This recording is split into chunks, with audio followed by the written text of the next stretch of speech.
各位弟兄姐妹平安。刚刚介绍当中没有介绍到一点，就12年前呢，我结婚典礼就是在这里进行的。嘿，好，我姓吴，我叫吴光义，所以这个要我来暗号。OK， 好，他换过了哈。我今年40几岁，那我有4个小孩。我平常工作是在比较多是接触大学生，还有那些在服侍大学生的那个传道人。我小孩最大呢才小学5年级。那我今天身上穿的穿着呢，就是今天下午透过我，因为最小的才2岁，然后透过3个小孩还有我太太，他们投票，说衬衫穿什么颜色？好，那最多人投的就穿那个颜色，领带拿什么颜色就这样子，西装什么颜色，就他们这样投票表决出来的。我很享受下午跟他们那段时间因为我觉得平常我在外面事情很忙，那我觉得透过这个过程，他们也参与在我所做的事情当中，他们觉得这样他们很有参与感。所以家庭生活呢，若是你家人彼此是有爱你那个爱在这当中的时候，你家庭生活是让你很愉快的你会很享受那个时间。我平常接触大学生呢有人问我说，你40几岁怎么还会跟大学生在一起？我要讲这是上帝的恩典。我当时没想到我可以跟大学生相处那么多年，我想说应该是相处几年，我就应该跟他们有差距。可是我想上帝给我的恩典，让我可以来服侍这群大学生。所以我们今天的分享呢当中我会用一些大学生他们的例子我也会从一些在平常的观察我们来做一些分享。今天定这个题目呢，我想你们可以应该我讲的不会跟苹果日报一样，不会有。但是呢，我们今天会从一个不同的观点我们来看这个事情。那我想期待各位，你们不要想说今天教会安排这个呢，好像要来听说教。你放心，不是。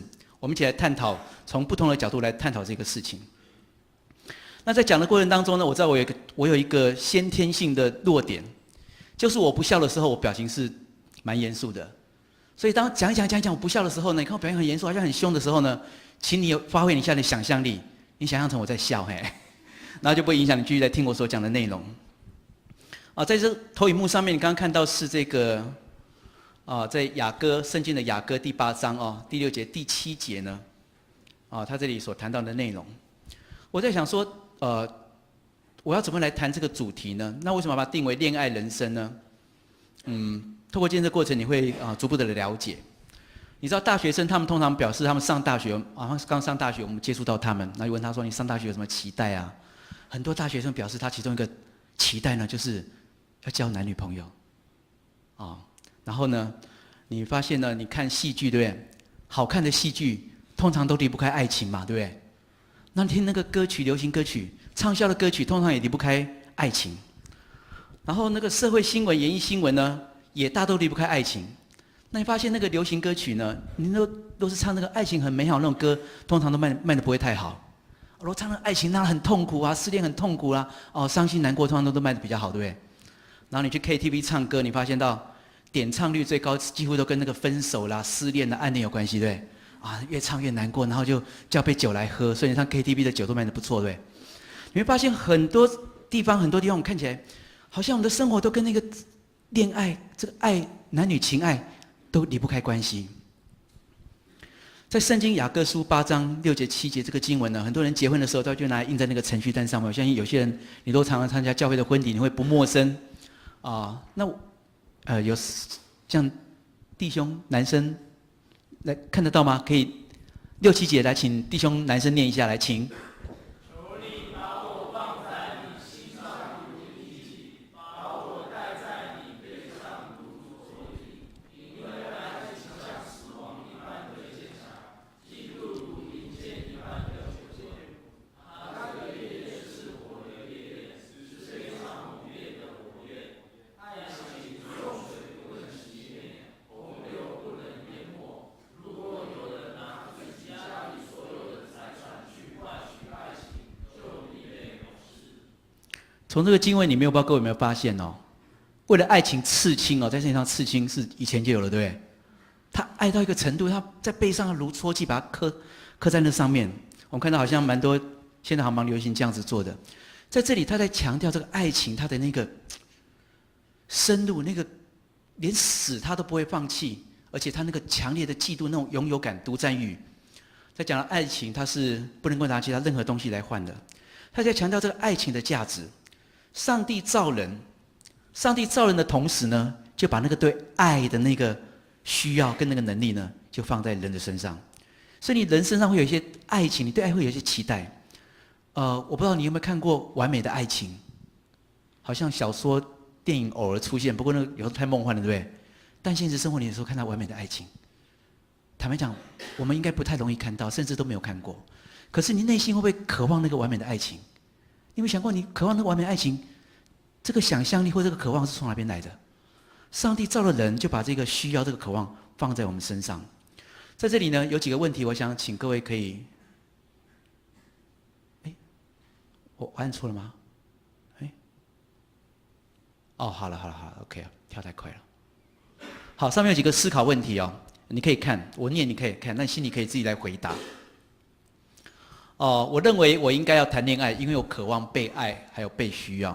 你可以回答，你觉得是或不是这样子。我认为同时喜欢上几位异性没有什么不对，然后我也觉得我多谈几次恋爱比较好。我认为与异性谈内心的感受与想法，比如说在 MSN 电话里面，这是 OK 的。我认为当别人不照我的意思去做的时候呢，我有权利来生气。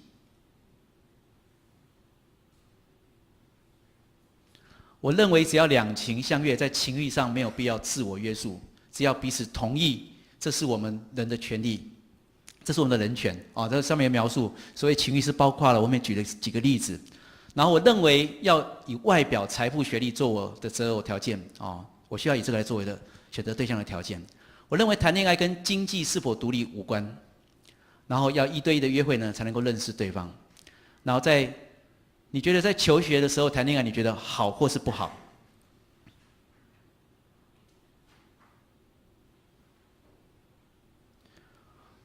你知道台湾有一些东西是第一的，台湾手机的普及率是全世界第一，平均每一个人带2只多的手机。你知道台湾的离婚率呢是亚洲第一，全世界第2。2000年政府做了一个研究的时候，那个时候是每3对就有1对离婚。2010年做同样的研究呢，每2对就有1对离婚，所以离婚率是多少？50%，对不对？好，然后在同时这个调查当中呢，有93%的人认为自己在婚姻当中是不美满、不幸福的，难怪他要离婚。这是台湾的一个第一。堕胎率呢，亚洲第一。台湾1年堕胎的人数30到40万人次，为西方国家的5倍，甚至高于非洲的国家。内政部在2005年的统计呢，我们的青少女的生育率为11.8，11.8的意思是什么意思？就是每100个青少女当中有11个人呢，她就会当小妈妈。亚洲是冠，比日本呢都来得高。日本的数字是多少呢？我们是日本的3倍，是韩国的5倍。然后呢，这11.8，就是每100个当中有11位就会成为一个小妈妈。那我们的青少年在2005年的统计呢，15到19岁的青少女呢，人数是77万。那生育率是11.8，这样来算的话，大概是每一年会有9万个婴孩，是这些青少女她们所有的。然后当中又50%呢是堕胎的，有一半9万当中有一半会堕胎。不对，就是50%堕胎会堕掉9万个婴儿被堕胎堕掉。这些数据、这些情况是在告诉我们，台湾呢堕胎的严重性是很严重的。台湾是很严重，我不知道你们想象过这个样子。而且呢，在这个堕胎的统计当中呢，你知道现在已经跟过去不一样。当时的统计是很多人到诊所去，对不对？然后你堕胎，然后而且是官方统计可是你知道很多诊所他私底下做是不用报给政府的，因为他知道对那些未成年是违法的，可是他帮他堕胎，这当然不能报给政府，所以这叫黑市的数字会更高。然后呢，近几年又流行一种堕胎药，就是你不用到诊所，你买了回家吃呢，你就可以小孩就可以打掉了，所以那个数字会远比这个来得高。那我为什么要讲这个东西？这个到底跟我们谈的这个东西有什么关系呢？我不知道这个数字会不会让你不舒服，或是你有什么想法？在这里我觉得我要来探讨一个观点。刚刚你在看那些没有了，哦，好好。刚刚在前面问了几个问题哦，你有没有想过，你为什么会觉得答案是或是不是？你为什么会觉得同意或者是不同意？你的想法是怎么来的？对啊，你为什么会有这些看法呢？我不知道你有没有想过这个问题。刚刚我们在看台湾这个堕胎率的数字、离婚率的数字，各位你有没有想过这个数字跟台湾有线电视的普及率有什么关系？这个数字跟台湾的槟榔西施有什么关系？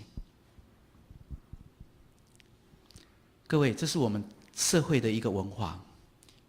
我到其他国家呢，我就会发现到这些情况呢，其实其他国家并没有像我们台湾这个样子的一个情况。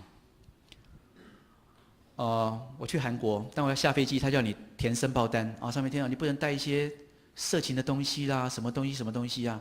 可是你知道，我看到其他人来台湾的时候，他们填的申报单上面都不用写这个耶。换句话讲，你带这个东西进台湾可不可以？可以，海关不会查的，也不会让你丢掉。可到了韩国，你带这些东西进去，他就要你丢掉。你知道你会发现它不同吗？我发现每一个国家、每个城市都有它独特的文化跟品格。台湾有台湾的文化跟品格。我刚刚讲这些描述，它呈现出了台湾的文化跟品格的一部分。然后呢，我们都生活在这样的一个环境里面，所以我们是这样的一个环境、这样一个社会下面所产生出来的一个产品。你可以理解我的意思吗？我们是这个社会下面的一个产品，这就是我们台湾、我们这个国家、这个城市、这个社会品格的一部分。所以今天我们成长的环境塑造我们呢，我们有一些思想，有一些个性，你有一些认知，你有一些价值观。如果刚刚讲这些陈述台湾的离婚率啦，台湾的这个堕胎率啦，甚至台湾这个现象，那我要这样讲，我们都是台湾这个社会底下的一个受害者。我们是这个社会所影响出来的产品。那我再举一个例子呢，你可能会更明白我所要说的哈。我拿错了太快了哈。阿雄这个人呢，在我们身旁我们常常会见到，他可能是你的朋友，也可能是你看到新闻报道里面的人物，他也可能是你的亲戚，甚至他可能是你的家人。阿雄呢跟阿成呢，他们是好朋友。然后呢，小轩呢是阿成的太太。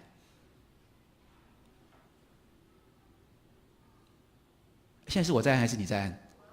你在帮我按，好，那麻烦你了。这好像好，再按一次。好，阿成跟小轩是夫妻，然后阿雄跟阿成是好朋友。那所以阿雄就常常来阿成他们家这样子。这个名字万一有什么巧合，那真是巧合了哈。就不要去这样说你怎么样跟他开玩笑。然后阿雄呢，就跟阿成的太太小轩呢，他们就有了婚外情。阿雄他有结婚哦，太快了，没关系，好。所以这件事情呢，我想今天对阿雄来讲，阿雄当他跟小轩婚外情的时候，阿雄带来了震撼，在他的家里带来了震撼，在阿成的家带来了震撼。那阿雄他本人他做了这个事呢，他内心有没有罪疚感？有，他毁掉他自己的家庭，然后他也毁掉了阿成的家庭，所以他基本上看到阿成会拍谁不好意思，他也不会太想看到阿成的。然后小轩呢，小轩他被阿成诱惑，然后有了婚外情，所以小轩他是一个受害者，他被利用，就是可能他哪一些地方可能他的外貌啦，他的身体吸引了阿雄呢，所以他被利用。很快的呢，小轩因为他在当中他也受害，因为他家庭他就被他先生被他亲戚朋友就有一些看法了嘛，所以他当然是受伤害的。所以小轩他的心呢就变得越来越刚硬，反正都已经这样子了，覆水难收，那就算了吧。他也不打算去做任何的那个。但是小轩他会感受到受伤，他会感觉到破碎。然后阿成呢？阿成怎么样？阿成他都没有想过他想让这种事情发生呢。我怎么会想说让我太太有外遇？不会。所以阿成他是一个受害者。啊，他面对一个破碎的家庭、破碎的婚姻，啊，他内心是很难过的，他内心会深思苦读。这个阿雄，你这个死家伙，哎，啊，你怎么会做这种事情呢？啊，真是禽兽不如啊！他就不容易再相信别人，因为阿成还有小轩是他的太太，阿成是他的好朋友，居然今天都背叛了他，他开始对人有防卫的心。他的爱呢，以后他的爱呢，永远再也不可能全心的去给别人。他心里永远会有个怀疑，到底他可以信任谁？到底这世界上有没有真爱？然后他可能会失去他的孩子，然后他太太拥有他的孩子，啊，他的心也希望说他的孩子可以回到他的身边。哦，可能看到阿雄看到很多东西都会提醒他，路上看到别人哦，全家人很开心在那边吃饭，就会提醒他，他原本有个家，就这个家被破坏了。然后他想起过去发生了很多事情，阿成呢，他一直要面对这件事情所带来的影响，在他以后的日子里面。然后阿成呢有2个小孩，就是大宝、二宝。大宝、二宝他们发生什么事呢？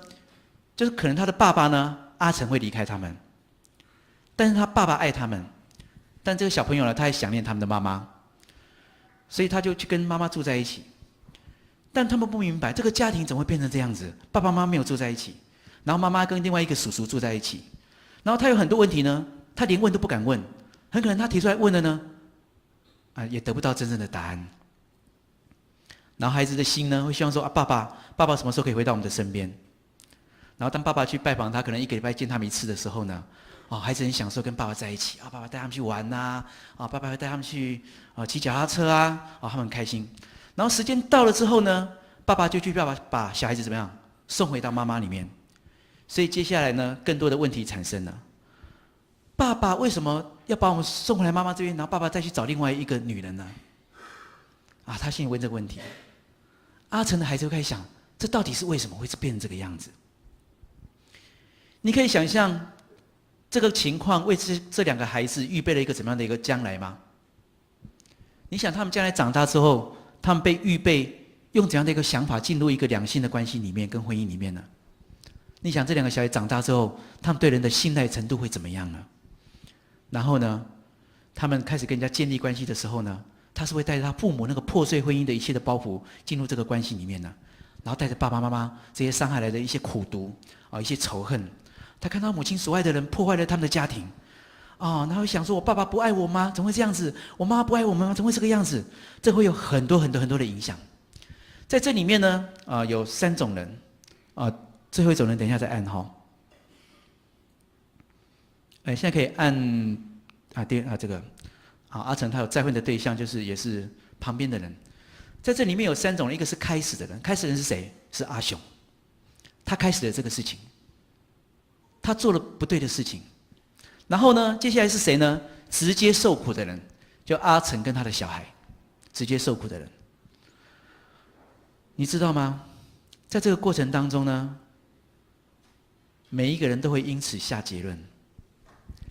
你看到这个现象，你开始心里有一些结论在你的里面，你会想说大概人就是这个样子，人生就是这个样子。然后这个结论呢，会带到另外一个结论，再进到下一个结论，你会觉得我好像在绕口令。这里我就来讲其他的人，最后面又有其他的人，其他的人是没有直接面对这些问题的人，他看见周围的朋友内心的伤害。你想想看，台湾社会结婚有一半会离婚，对不对？所以你身旁看不看得到这样的人各位，你知道如果暑假呢，因为我们在带大学生，他们有相当比例暑假都会到台湾的一些中小型的城市或乡镇去短宣你知道去那边短宣看到很多小孩子跟谁住在一起？阿公阿嬷住在一起。你们都知道吗？叫隔代教养，对不对？或叫单亲对。那你知道我们这些大学生上来发现有时候你几乎不用问他都会讲，他是单亲长大的，你知道我的意思吗？你看身旁很多这样子的人他们可能他们的家人他们碰到离婚、婚外情、外遇那你知道吗？外遇有些外遇是跟有结婚的外遇，如果跟没有结婚的外遇，那个又牵扯到所谓的婚前性行为。你看电视里面也常看到这些事，对不对？报纸社会版一翻开，哇，好多现在看到说一对小爸爸小妈妈他们就是未婚怀孕，然后带着一个小孩子，然后小爸妈跑去那个网咖店打电玩，就把小孩放完就放到死掉了，他都不知道你会看到好多这样的事情发生了。然后我们在学校被教导，这就是我们面对的环境。所以呢，在心里面就产生了一些结论。虽然这些其他人呢，他们没有经历过那个过程，可他们看到了、听到了，他们产生一些结论。他们面对的生活就是这样子。这个就是他们面对生命生活的一个态度。这个就是他们会面对爱情的一个态度。这个就是他们会面对情欲、男女交往的一个态度。你明白吗？然后呢，其中有些结论呢，已经不再是个人的结论哦，而成为是整个时代，整个时代。你看这样的人这么的多，占了一半，甚至超过一半，它成为整个时代的结论。因为在我们的生活周围，你可以听到很多这样的一个情况。然后呢，你我，我们处在这样的一个国家、一个社会这样的一个环境里面，到处都是错误的东西。然后你为了生存的缘故呢，你的心会变得越来越怎么样？越没有感觉啦。你对一些事情原本你觉得可能不舒服，这样不好，可是你变得越来越没有感觉，叫做刚硬，你心会刚硬了。然后你说你想做邪恶的人吗？你想吗？不想，你不想，我也不想啊。你知道我们都不想做邪恶的人啊。那我们有没有要求我们的环境是这样子？我们有没有要求槟榔西施，然后有那个有线电视？我来讲一下有线电视怎么一回事。它有线电视普及率是很高的，可是你知道我们在大学里面发现很多大学生在告诉我们，他们从什么时候从家里有线电视看到那些色情的东西，你知道吗？小学的时候，爸爸妈妈出去工作的时候，他电视打开他就可以看到了。阿公阿嬷出去做事情不在，他打开他就可以看到了。他跟我讲，这对他们的影响造成了的影响，使他不能一个男同学说，这使他看女生呢都会带着一个那种骗子的眼光在看女生，你可以理解那个意思吗？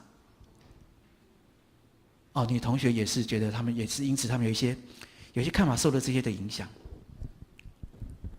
槟榔西施，你有没有想过，为什么一个10几岁的小女生，她需要穿的那么少到几乎跟穿内衣内裤没有差别，而要这样她才可以把东西卖出去？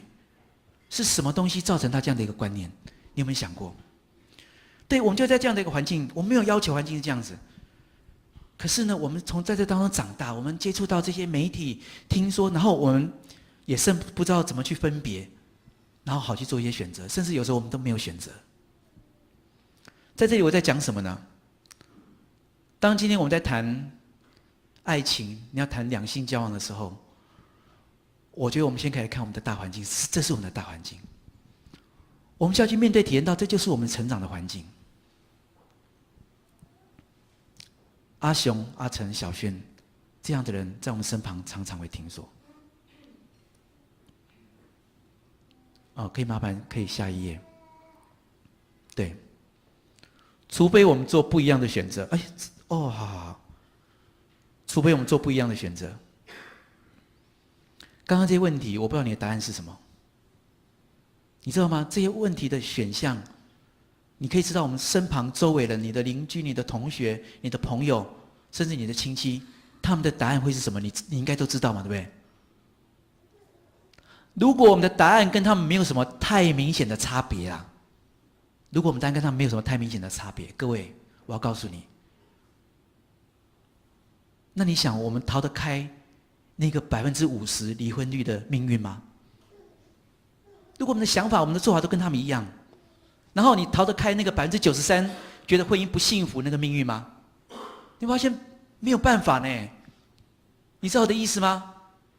因为这就是现在社会我们一般人在看所谓的情爱、看情欲的观点呢。如果我们看法跟他们没有什么明显的不同，那我们的做法会一样。你有没有听过什么叫做疯子？做同样的事情而期待不同的结果，那个叫疯子。然后我们期待跟他们一样做同样的事情，而期待我们这样的婚姻会跟他们不一样，我们会美满幸福。然后期待小孩子可以剪刀石头布，几票，爸爸今天穿什么颜色的衬衫？不会发生的，不会发生的。除非我们做不一样的选择，不然我们的结果都会落入相同的统计数字里面。接下来我也来谈一谈这上面谈到的几个部分。那因为时间的关系呢，我没有办法谈太多。如果以上刚这些想法，有些想法你说对，因为我觉得应该谈恋爱，所以我渴望被爱，所以我就要谈恋爱。那你觉得对我认为同时喜欢上几位异性没有什么不对，我觉得这是对的。等等这些，如果你的答案是这些，你有些想法是这样子的，我要告诉你，对不起，你目前还不适合谈恋爱。你看一下，你怎么这样子？这样讲会不会有点，我好像就被限制了一样？没关系，你听我等一下来讲，我们是怎么样看这件事情的。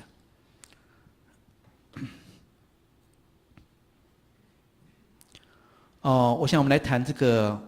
我认为同时喜欢上几位异性呢，没有什么不对这个部分。我这里要征求两位男生，然后你可以很轻松的把你的那个袖子就卷起来，露出你的手背上的皮肤的，有没有？两位自愿的，只要先举手就好了。其中一位先上来，可是你手痛对不对？你要脱下你的外套，非常的好哈。你说最近有机会呢，好，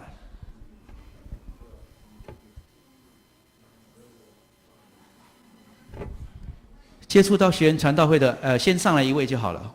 接触到学员传道会的传道同工呢，你可能会看到他拿着胶带在做这个示范这样子，还等一下，我要先那个。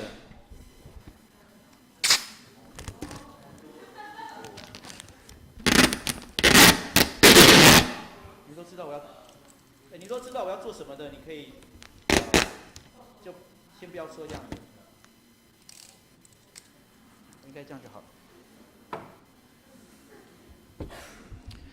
我认为同时喜欢上几位异性没有什么不对，这个问题呢，跟那个我觉得多谈几次恋爱比较好，基本上是有点类似，你知道我的意思吗？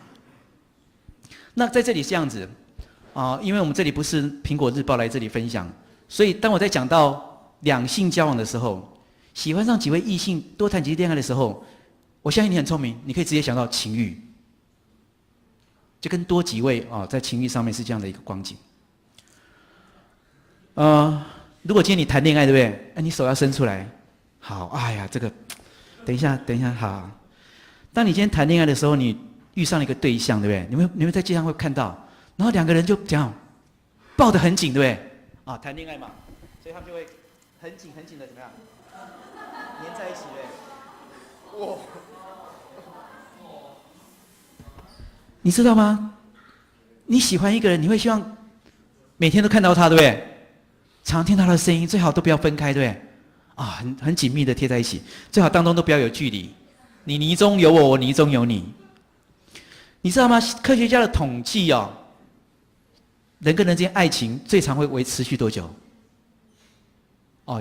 他们统计最长不会超过30个月。可是你知道很多大学生会觉得说30个月还太长了，有些人几个礼拜、几个月这不同的数字这样子。可是你知道吗？当你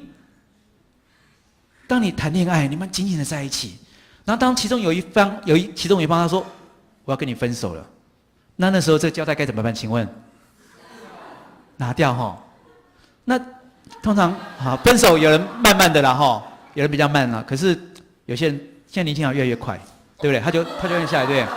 应该不会痛了好，还好，因为我没有找那个实验的，实验可能就比较黏这样子。好，那刚刚拔掉有点不舒服，对不对？还好好，你们注意看，刚刚那个胶带我在粘上去之前，它是不是透明的？是不是？那现在这个胶带是不是透明的？不是，这胶带上面有什么？有你手上的毛发，对不对？还有你的皮肤屑，对不对？还包括流汗那些灰尘等等。谢谢你，这位弟兄，来，请坐好。我今天跟这位异性交往，然后之后他跟他分开了，然后他又喜欢上另外一位，第二位就出来了，他又喜欢上你了，来。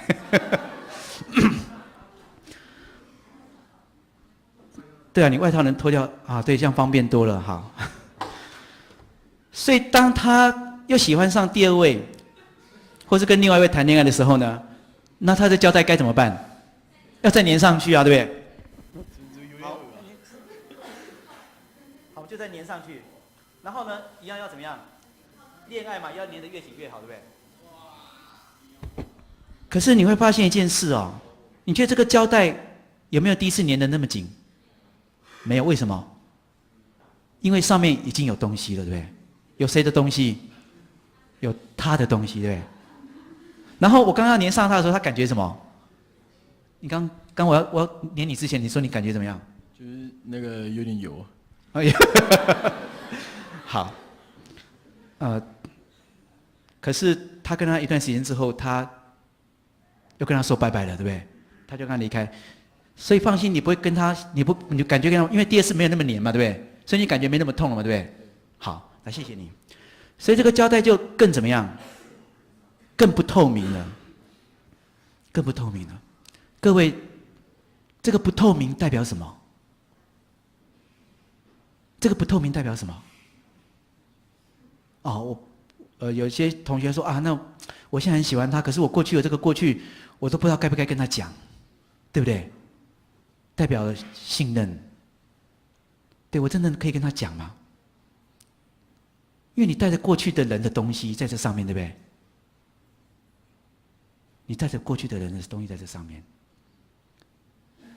然后你会越来对于所谓的爱，对于的男女之间的关系，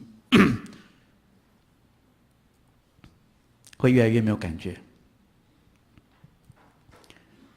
所以我不知道各位，你会觉得是不是同时多喜欢上几位异性没有什么不对呢？你会觉得谈恋爱谈越多次真的是越好呢？你们会不会希望将来你的另一半他是有丰富经验的，带着很多人的皮肤屑来找你？你会希望吗？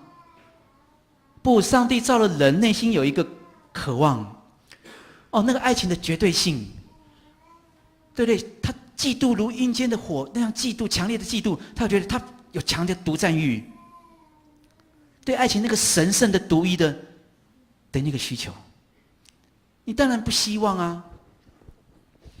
有人说，哎，这个我谈恋爱越多，我就越有经验了，我就受伤，我就越来越坚强，对不对？有没有听过这样的说法？我可以告诉你，不是这样子的啦。因为我30岁才信耶稣，我在信耶稣之前，我有不少恋爱的经验，绝对不是这样子的。就好比一个人，他运动好了，他骑车，他腿摔断了。那你说腿摔断，你摔断就认了嘛？那起码你从腿摔断上面学一些什么经验，对不对？啊，因为我这是不幸已经断了，那我起码学个经验，以后呢，我不要再这样骑车，不要腿再断一次了。但会不会有人说，哎，我腿没断，那这样我来断断看好了。我要体会看到底断腿会越来越坚强，然后你断过一次，这个地方断一次，再断第二次，你会听起来这个逻辑这个道理不通的。所以是不是真的同时喜欢上几个异性没有什么不对呢？对啊，那些同时被你喜欢上的异性，他们感觉他们是很幸运还是很倒霉？那你真的觉得多谈几次恋爱比较好吗？哦，我觉得这个你可以去思想。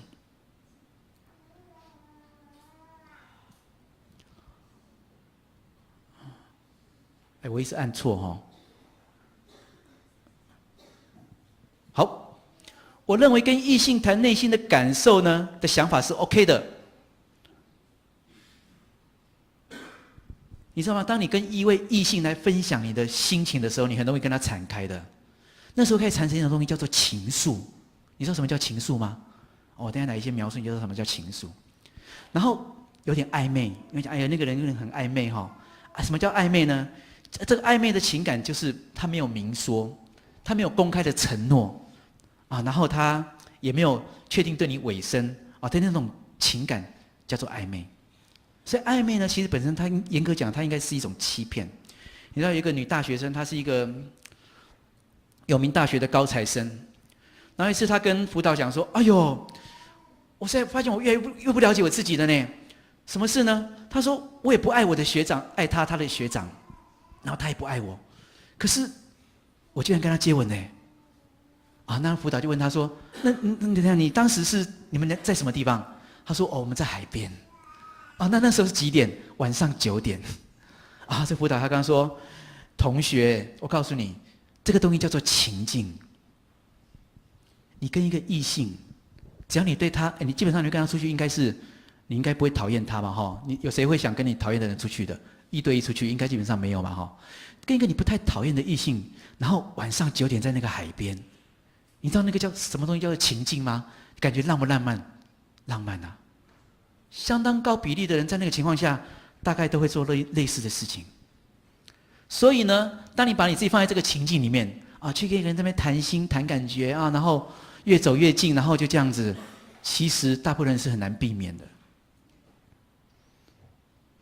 所以，各位，当你在 MSN 上面跟他谈心情、谈感觉，然后对方跟你打说：“对啊，是啊，对啊，真的是也是这样子啊。”你就会觉得对方怎么样？哦，你好了解我。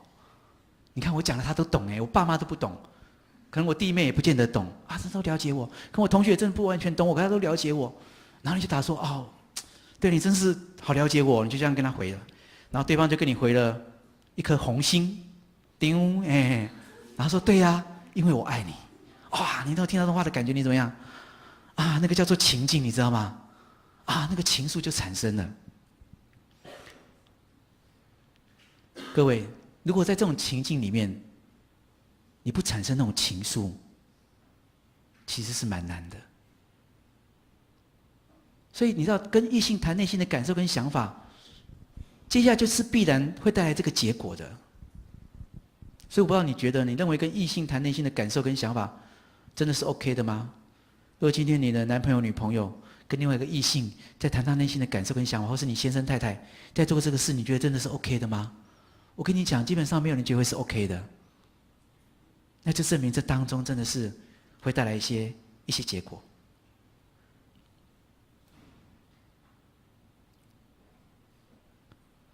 另外一种想法是说，我老是按错，啊，往下好，谢谢好。要1对1的约会才能够认识对方，你有没有听过这种说法？就你不跟他交往，你怎么会认识对方？你不跟他出去，你怎么会知道他是谁？或者这个个性、想法啦？各位，我就以教会做例子好了。可是我考虑，当中有多少人是第一次来教会的？有没有？没有，好。哦，有，好，不用害羞，嘿，不会跟你收钱的，嘿，好，没关系，好。那当中有没有人你说我不确定我是基督徒的，可以举一下手，也没有关系，也不会收钱的。没有都确定你是基督徒，有 OK 好，没有关系，不用害羞。因为我要举教会做例子啊，但你们就用想象的好了，因为毕竟大部分你们还是有在教会。如果今天有一个弟兄，他一个人，他就坐在第一排，那每一次聚会他就坐在第一排。请问你看到了什么？这位同学，你看到了什么？不是针对他啦。假设有一个弟兄，他坐在第一排，你会观察到什么？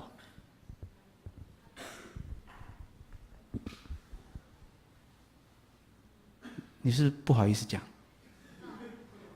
没观察到什么 ？OK， 好，那你观察到什么？你会观察到什么？可能假设的没有关系。他就一个人啊，他应该没有女朋友哈。有些人可能会观察你们很害羞怎么问不好意思答？也可能觉得说，这个人是不是个性蛮孤僻的？这每次聚会就一个人坐在前面，对不对？那有些人会觉得，他这个人很认真，你看他很专心，他就都不会跟旁边人讲话，然后他就认真坐在那边听这样子，你就会有一些观察，对不对？我用这个来举例是，其实1对1的约会并不能让你真正来认识对方。如果你要认识他，其实你在团体里面你就可以去观察到他的，而且会比较真实。为什么？因为你1对1约会，你要有，你跟对方出去，你会怎么样？打扮啊，对不对？化妆，男生也会穿衣服然后呢，你跟他去约会，你会不会把你最难看那面拿出来？不会嘛，对不对？会不会把你平常对家里最凶那面拿出来？也不会嘛，你给他看到都是最好的啊。所以其实1对1的约会，你是不容易观察到对方的。反倒各位，你在教会里面真的有很多的机会，你可以去观察到对方的。这个人平常怎么做事呢？他对事情的看法是怎么样呢？所以呢，并不是1对1约会才能够去认识对方，反倒你在平常的生活里面、团队里面呢、团体里面呢，你是更容易可以观察到对方。接下来我认为要往下哈，好。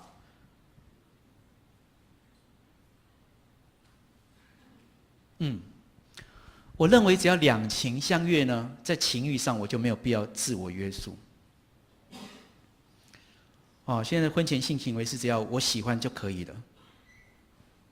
可是你知道，我们有时候在学校碰到一些同学，他们在经过这些过程的时候，他们的结果不见得是这样子。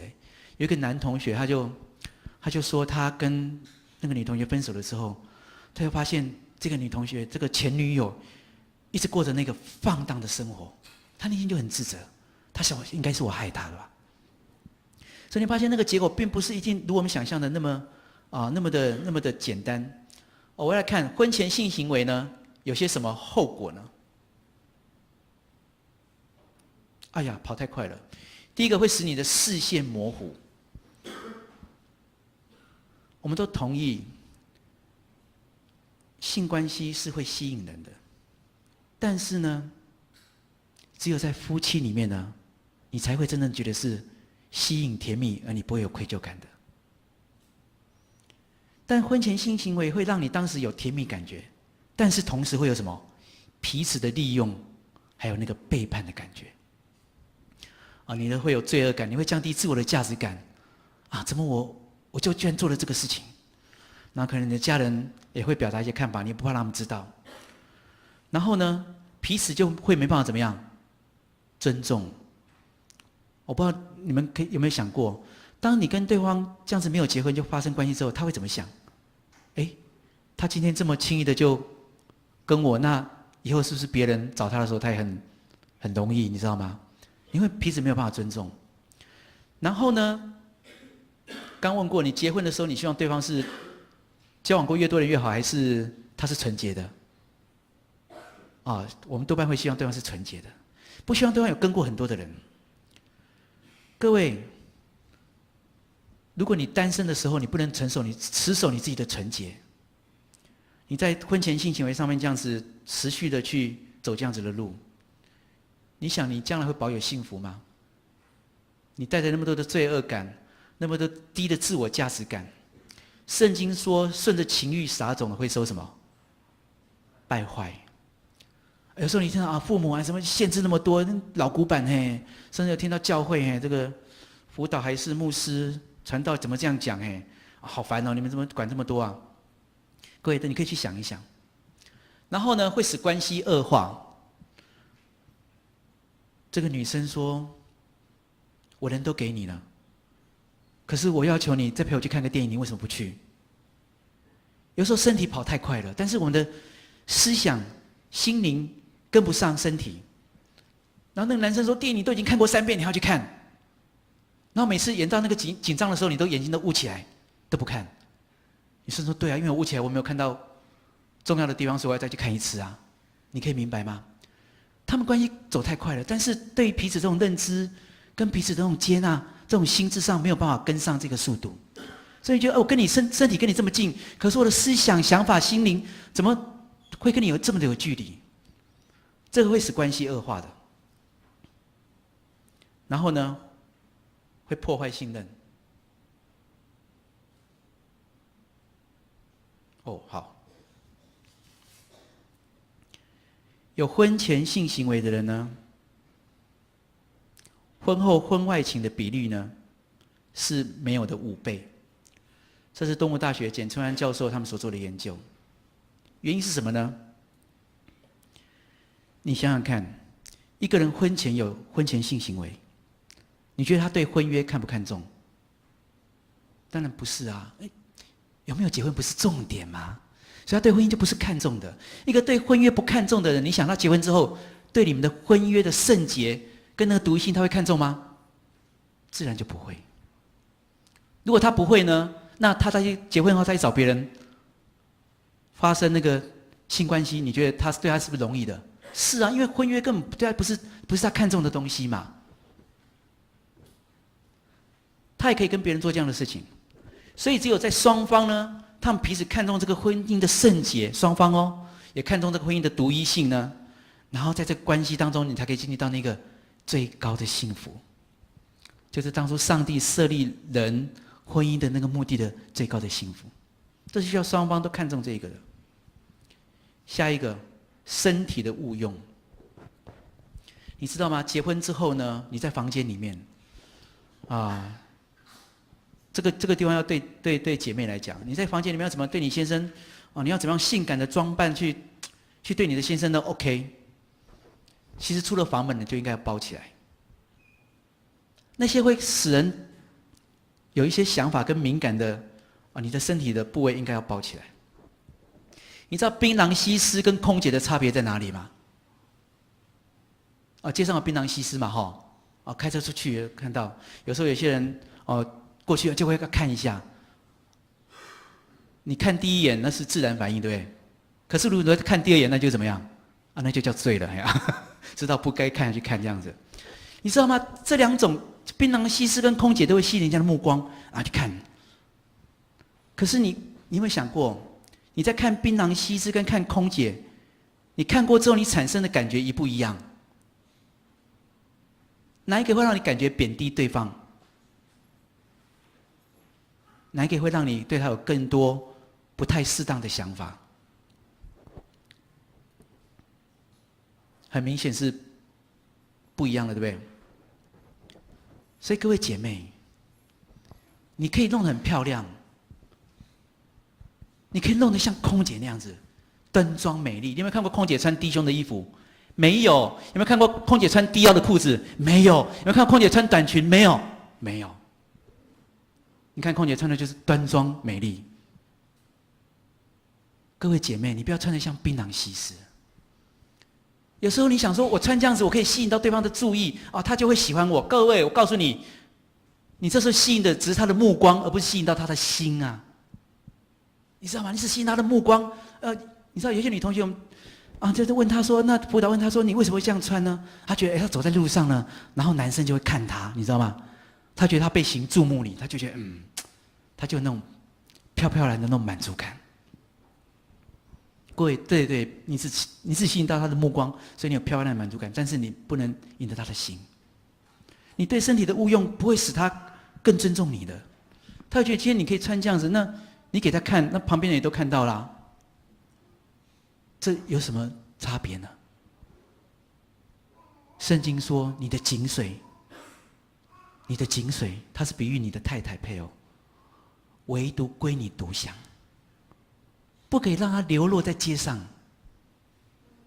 身体的误用，婚前性行为呢，还有降低婚后的性满足，你们可以理解吗？当他这样子在上面这样子来经过这些过程的时候，他是会疲乏的。他换过1个、2个、3个对象，他这方面是会越来越得不到满足的。所以有个男同学，一个男大学生，他在上大学谈恋爱，他跟他一个班上同学交往，然后呢，他的第一次男同学，他第一次就给了他的这个女朋友，然后可是这个女同学她不是他第一个男人，然后他分手了，然后这个男同学你知道他说他面对什么？他说面对从此之后，他要面对他的内心情欲上的这个挣扎跟这个试探。他越来越瞧不起他自己，这使他在性上面越来越被挑起，没办法得到正当的解决，他整个就扰乱了。所以这会降低你婚后的性满足，然后呢，会有性病跟怀孕的可能。各位，我们刚才讲堕胎，我本今天打算准备一个影片，可是我发现那个影片呢，太过写实了，不是，他是真的去拍的这样子。你们知道堕胎呢对女生的影响吗？其实它里面是会很多伤害的，在她的子宫里面。然后你知道堕胎是怎么堕胎的吗？你知道那个胎儿要怎么处理吗？他的影片是照进去让你看，说那才2、3个月的胎儿，他用那个试管镜进去，看到那个胎儿是，你看到他的手啊、眉毛、嘴巴在动，然后他是眼睛会眨的，他是会有心跳，你看到是一个生命。然后呢，这个生命要怎么样？他要用钳子去把它，不是整个人夹出来是夹成一段一段的夹出来，你可以理解吗？堕胎是要这样子的，所以会有性病跟怀孕的可能性，然后会破坏，好，太快了，破坏人跟上帝的关系。你知道，我们发现一些同学，当他在这个光景底下的时候，他很难来到团契，来到教会，来到上帝面前。他自己知道破坏了这个关系，所以他也不敢踏进教会，因为他知道他心中有罪恶感。婚前性行为。下一个，我想再来看一个，我认为谈恋爱跟经济是否独立无关。换句话讲，我经济没有独立呢，我还是可以谈恋爱。然后这个话题呢，就跟我认为谈恋爱跟心智成熟是否无关一样，也跟在求学的时候可不可以谈恋爱一样的意思。求学的时候，基本上你应该是没有经济能力的嘛，对不对？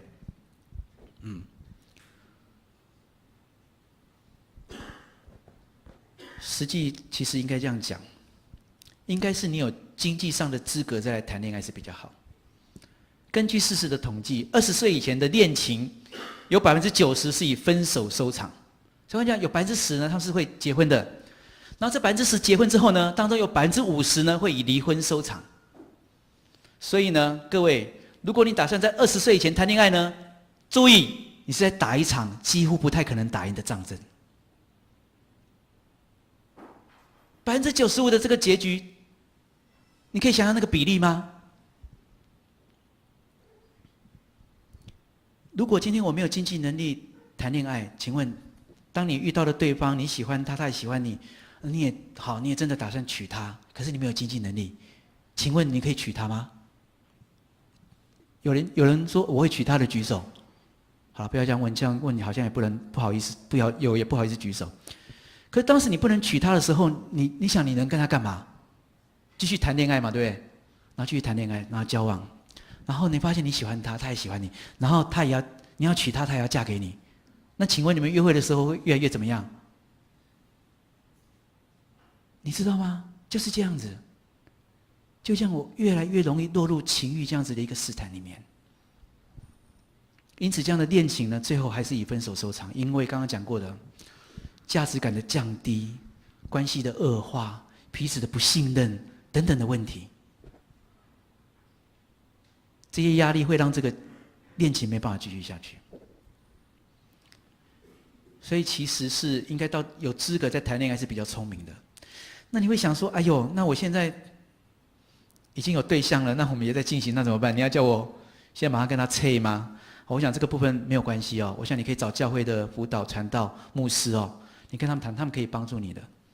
他们可以帮助你，可以怎么样走跳一条对的路如果你们真的彼此是愿意面对的话，我相信他在上帝的恩典跟教会弟兄姐妹的帮助之下我相信是会有比较好的结果的。然后我刚刚这样谈过来，谈了大环境对我们的影响，然后刚才谈到这些刚刚几个东西的看法，那就会想到说，那这样讲下来，我是不是我这一生就毁了？如果我今天在这当中一些过程，或者是我看到我的家人，我看到亲戚朋友，我被这东西影响，我是不是这一生我就没有指望了？各位，今天你是在教会里面，教会是天国的社会，在教会里面，这个是不一样的。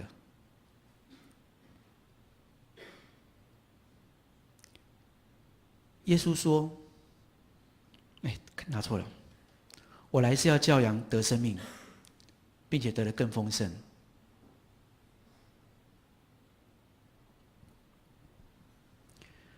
恶者来是要偷窃、杀害、毁坏。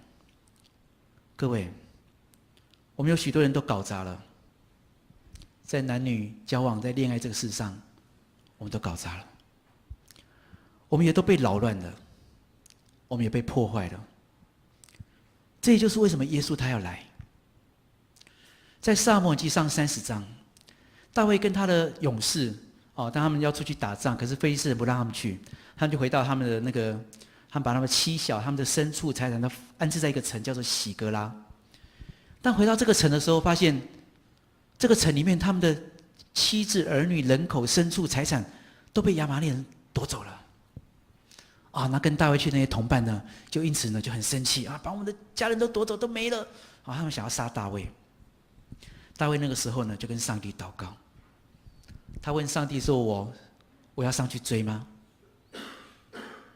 上帝说：“上去追。”那我追得上吗？他说：“你追得上。”各位，不管我们的生命当中，恶者的在我们生命当中，在我们的人生过程当中，做了多少偷窃、杀害、破坏、扰乱的工作，耶稣都追得回来。所以大卫上去追了之后呢，他们的人口、妻子、儿女一个都没有少，财产也没有少，反倒还掳掠很多撒玛利亚的他们的财产回来。当我们今天被扰乱、被夺走、被破坏的，耶稣都可以补回来。这个就是十字架的恩典。耶稣的十字架恩典可以让我们回到起初上帝造人，上帝造这个爱情，他这个独一、他的圣洁、他的神圣里面。那有人说，对啊，因为过去我在这方我也被影响了，我也不想要这样，可是我就在里面被影响了。那我做过这些事，那怎么办呢？你可以这样子做。在约翰一书呢1章9节，我们若认自己的罪，神是信实的，是公义的，必要赦免我们的罪，洗净我们一切的不义。所以很简单，我只要认罪，我只要说神啊，上帝啊，我同意这方面我错了。你只要心里跟上帝这样说就好了。然后他就要赦免我们的罪，洗净我们一切的不义。赦免我们的罪是什么意思呢？罪要付代价的，所以赦免我们的罪的意思就是免掉我们犯罪要付的代价。刚刚讲过，顺着情欲撒种要受败坏，他要付罪的代价。可当我们认罪之后，神应许我们，上帝应许我们不要赦免我们的罪，我不用付罪的代价。还有洗净我们一切的不义的意思是，把你的犯罪记录统统都洗干净了。所以上帝看我们就像是一个从来没有犯过这样错的人一样。你可以看吗？你想想看，你眼前有两个人，一个人从来没有犯过这样的错误，一个人犯过1次2次，你对他们看法一不一样？不一样。可是上帝应许我们，当我们认罪的时候，上帝就看我们像从来没有犯过罪一样。他不会说：“某某某，你过去这样做过，你今天又来了。”不会，你跟他认罪。你知道认罪的关系是很独特的，是你有接受耶稣基督做你的救主，你今天才有这一个资格、这个权利，来到上帝面前来认罪，然后上帝就赦免我们的罪。所以今天当中都是你说我才刚来教会，那我也还不确定我有没有接受耶稣基督做我的救主。可是今天我也想面对这个问题，我也想来到上帝的面前，我想要经历上帝造人这个起初的一个目的，回到他造起爱情的这个圣洁跟独一性里面。那你可以透过接受耶稣基督的祷告。这个祷告是这样说：亲爱的上帝，我愿意打开心门，接受耶稣做我的救主和生命的主。感谢你赦免我的罪，求你管理我的一生，让我成为你所喜悦的人。奉耶稣的名祷告，阿门。如果你有想要做这个祷告的呢，待会我会来做同样的祷告。我一次会念一句，然后你可以在心里跟着我念一句，然后这样一句一句把这个祷告念完。若是你已经做过这个祷告的呢，你待会我在祷告的时候你就感谢神就好了。你可以不用跟我再做同样的祷告，因为耶稣基督进入你的生命一次永远有效，你不用再重复请他进入你的生命。好，那我们来做这个祷告。亲爱的上帝，我愿意打开心门，接受耶稣做我的救主和生命的主。感谢你赦免我的罪，求你管理我的一生，让我成为你所喜悦的人。奉耶稣的名祷告，阿们。